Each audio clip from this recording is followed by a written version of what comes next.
If you visit China for the first time, one of the strangest feelings is not that everything looks futuristic. It is that the future feels normal. People are not stopping to admire it. They are not treating it like science fiction. They are just buying breakfast, taking the subway, ordering dinner, booking train tickets, and unlocking services with a phone. And that is what makes China so fascinating. Some of the things that feel like the year 2050 to outsiders are not luxury technologies. They are everyday habits. The first thing is the cashless lifestyle. In many Chinese cities, you can go through an entire day without touching cash or even a card. A street vendor selling fruit may have a QR code. A tiny noodle shop may have a QR code. A taxi driver, a convenience store, a market stall, a vending machine, everything is connected to mobile payment. For visitors, it can feel shocking. In other countries, digital payment still feels like one option. In China, it often feels like the default language of daily life. The second thing is that the phone is not just a phone. It is your wallet, your ticket machine, your shopping mall, your restaurant menu, your taxi app, your government service center, and sometimes even your doctor's waiting room. Apps like WeChat and Alipay are not just apps in the normal Western sense. They are entire ecosystems. You can message a friend, pay for lunch, book a ride, order groceries, pay bills, buy tickets, and access services without feeling like you are switching between different worlds. The third thing is the QR code menu culture.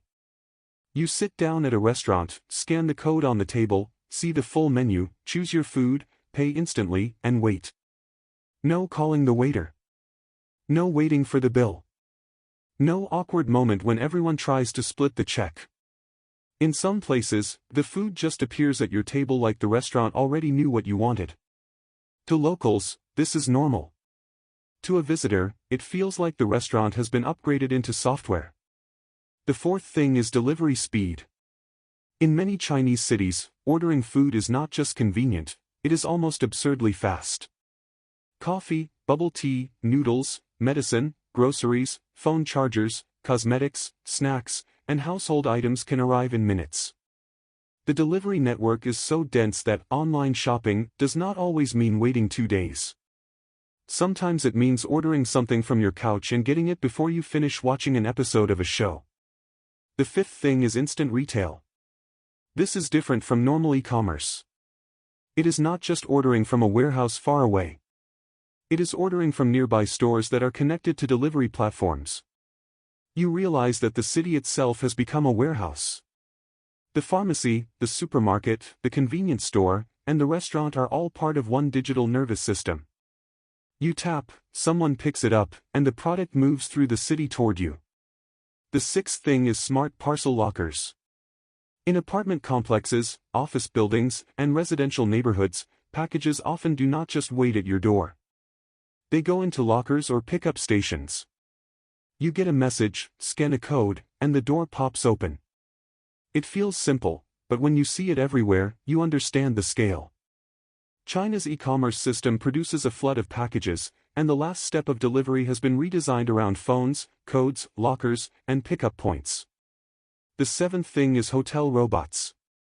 In some hotels, if you order food or ask for basic items, a small robot may roll into the elevator, navigate the hallway, call your room, and wait outside your door. It is not always perfect. Sometimes it looks cute, sometimes awkward, sometimes a little funny. But the strange part is how casual it feels. Nobody screams, "A robot is here." The robot just arrives, opens a compartment, gives you the delivery, and leaves like a tiny employee from the future. The eighth thing is drone delivery.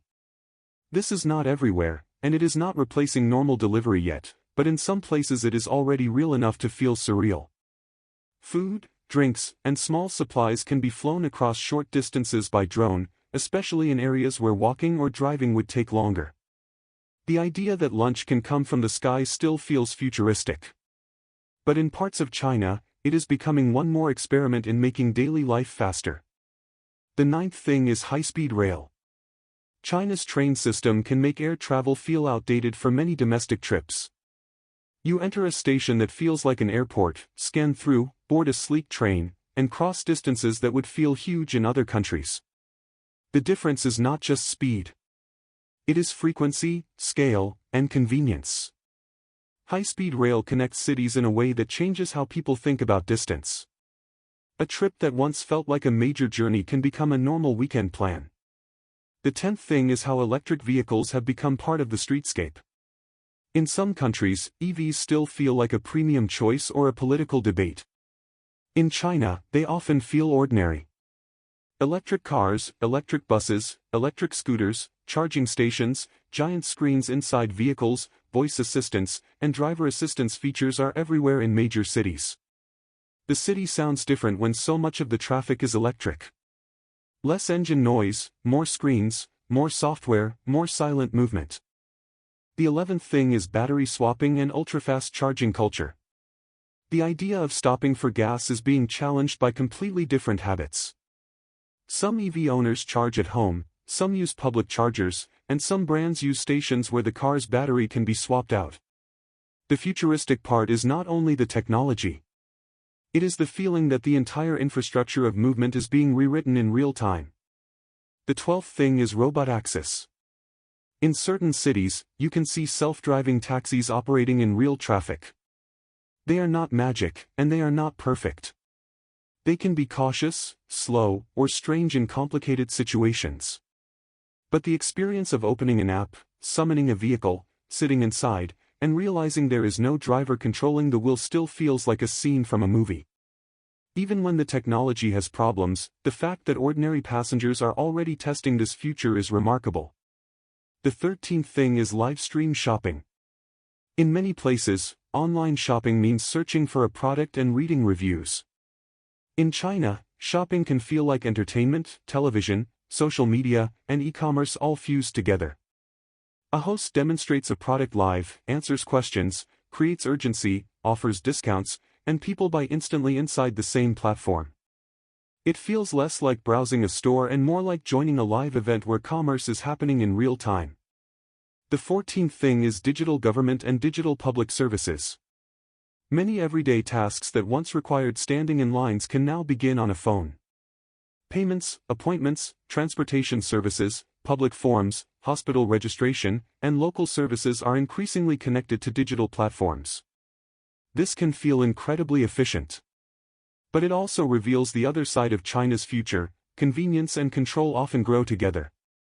The same systems that make life faster can also make life more trackable. And that is the real story behind these everyday technologies. China does not feel futuristic only because it has robots, drones, electric cars, or high-speed trains. It feels futuristic because these things are connected. Payment connects to identity. Identity connects to apps. Apps connect to transportation. Transportation connects to delivery.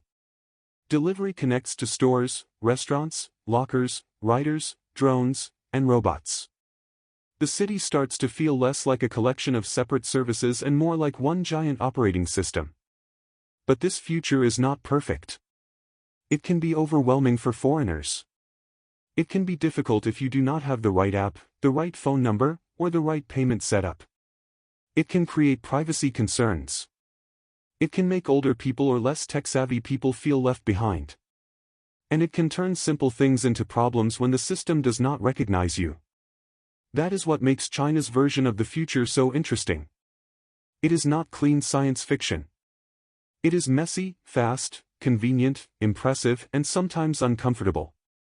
It shows what happens when a massive country decides to build daily life around mobile-first technology at enormous scale.